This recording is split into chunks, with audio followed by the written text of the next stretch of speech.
बहुत पुरानी बात है कि एक राजा था जिसके 4 बेटे थे। उसने उनको कह रखा था कि वे दिन रात उसके राज्य में पहरा दें और देखें कि उसके राज्य में कोई दुखी तो नहीं है, किसी को किसी चीज की जरूरत तो नहीं है।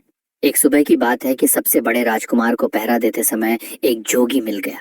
वह जोगी एक तालाब के किनारे बैठा हुआ था और उसके पास 4 घोड़े घास चर रहे थे। उसने देखा कि वे घोड़े, जितने भी घोड़े उसके पिता के पास थे, उनसे कुछ अलग ही नस्ल के थे और उनसे अच्छे भी थे। सो वह जोगी के पास गया और उससे पूछा, ओ जोगी, तुम कौन हो और तुम यहाँ कब आए? तुम्हें यहाँ क्या चाहिए? जोगी बोला, मुझे तुम चाहिए। राजकुमार ने आश्चर्य से पूछा, मैं क्यों? मैं इस देश के राजा का सबसे बड़ा बेटा हूँ। मेरे पिता ने मुझे इस देश को देखभाल करने के लिए कहा है कि मैं ये देखूं किसी को किसी चीज की जरूरत तो नहीं है। तो तुम ये बताओ कि तुमको किसी चीज की जरूरत तो नहीं है। जोगी ने फिर वही जवाब दिया, मुझे केवल तुम चाहिए और कुछ नहीं। पर अगर तुम्हें कुछ चाहिए तो तुम मुझे बताओ, मैं तुम्हारे लिए वह ला दूंगा। राजकुमार बोला, ओ जोगी, मैं तुम्हारे इन बढ़िया घोड़े में से एक घोड़े पर सवारी करना चाहता हूँ। जोगी बोला, ठीक है, तुम अपनी सवारी के लिए कोई सा एक घोड़ा ले लो, पर ध्यान रखना कि शाम होने से पहले पहले इसे यहाँ वापस ले आना।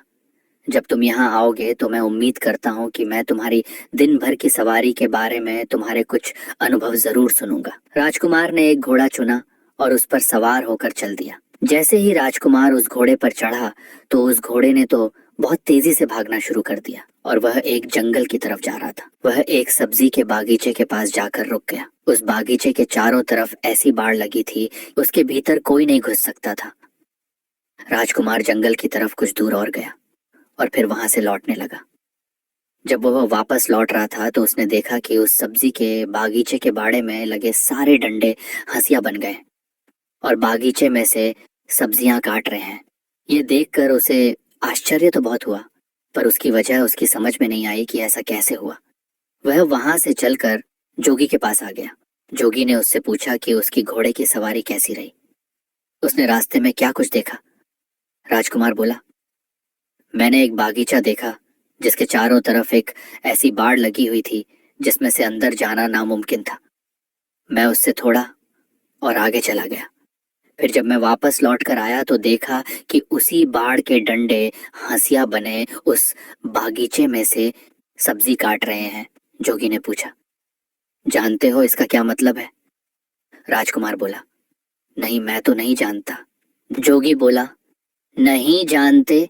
और तुम्हारे पिता ने तुमको इस राज्य की देखभाल करने के लिए कहा है, जाओ तुम पत्थर के हो जाओ। जोगी के यह कहते ही राजकुमार पत्थर का हो गया। अगली सुबह राजा का दूसरा बेटा शहर की देखभाल के लिए निकला।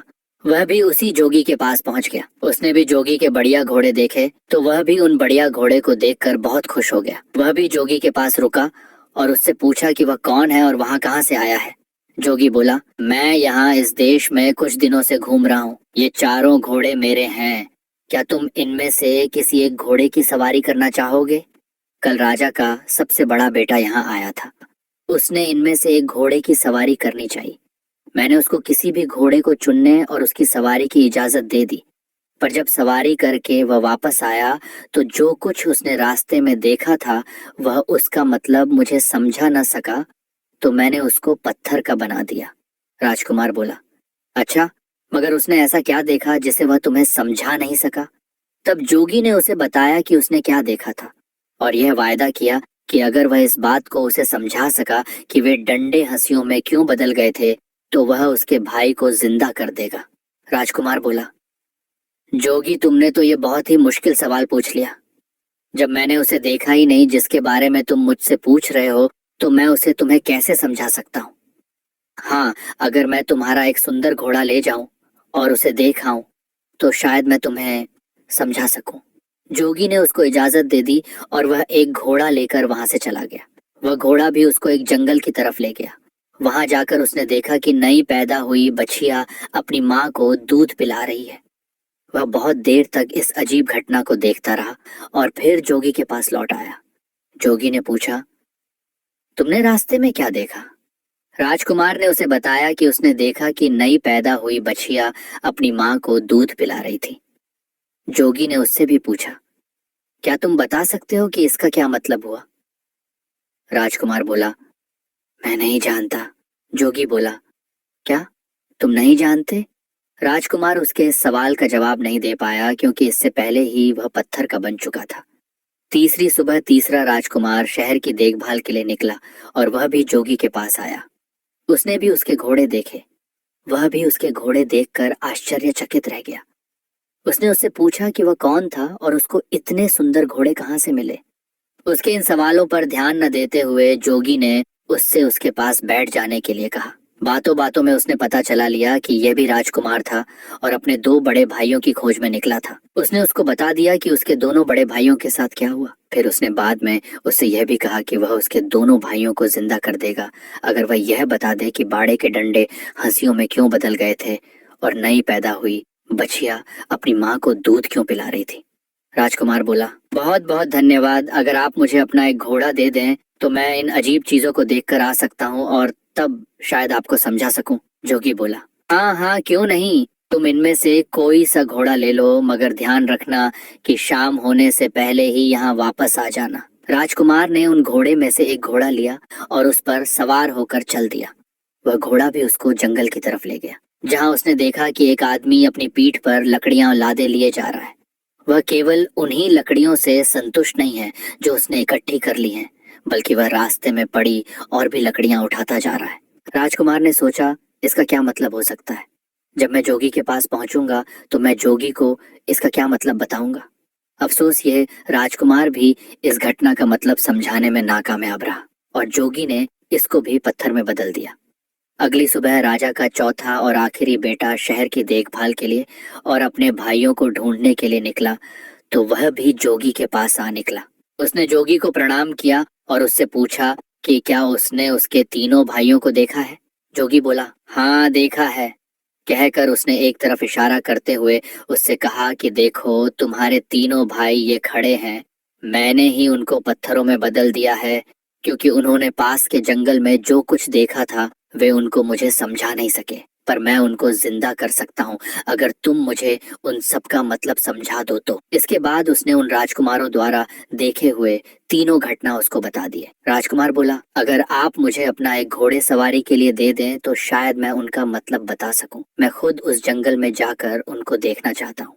जोगी ने उसको इजाजत दे दी और राजकुमार उन घोड़े में से एक घोड़ा लेकर जंगल की तरफ चल दिया। जब वह जंगल में पहुंचा तो वहां उसने एक तालाब देखा जिसमें से पानी बह बह कर निकलकर दूसरे तालाबों को भर रहा था। उस समय वह बड़ा वाला तालाब खाली था क्योंकि उसका सारा पानी उन छोटे तालाबों को भरने में लग चुका था। शाम को जब वह जोगी के पास लौटा तो जोगी ने उससे भी वही सवाल किया जो उसने उसके तीनों बड़े भाइयों से किया था कि उसने रास्ते में क्या देखा और उसका क्या मतलब था। ये राजकुमार भी जोगी के इस सवाल का जवाब देने में नाकामयाब रहा, सो जोगी ने इसको भी पत्थर में बदल दिया। जब राजा को पता चला कि कई दिनों से उसके चारों बेटों में से किसी का भी कोई पता नहीं है तो उसको शक हुआ कि उसके बेटों पर जरूर ही कोई मुसीबत आ पड़ी है। अब वह खुद उनको ढूंढने के लिए निकल पड़ा।